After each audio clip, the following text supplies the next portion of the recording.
Hello and welcome to this tutorial on how to unmute accounts in Threads on Android. If you've accidentally muted someone on Threads and you want to unmute them, then you've come to the right place. In this tutorial, we'll show you how to unmute accounts in Threads on Android. To get started, open the Threads app on your Android phone and log in. Tap on your profile picture located at the top left of the screen. Then, tap on the globe icon to open privacy settings. From there, tap on Muted to see a list of all the accounts that you've muted on Threads.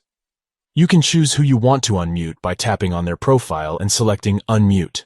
And that's all there is to it. Now you've successfully unmuted the account on Threads. Muting accounts on Threads can be a great way to control the content that you see on your feed. However, it's important to be able to unmute accounts if you change your mind or accidentally mute someone.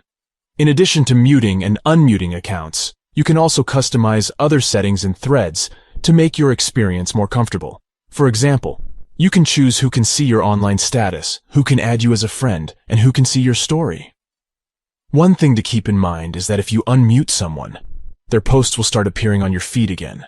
So if you're not comfortable with that, it's best to leave them muted. It's also important to note that unmuting someone on Threads does not automatically add them back as a friend. If you want to add them back as a friend, you'll need to send them a friend request. And that's all there is to it. Now you know how to unmute accounts in Threads on Android. Thanks for watching, and don't forget to customize your Threads settings to make your experience more enjoyable.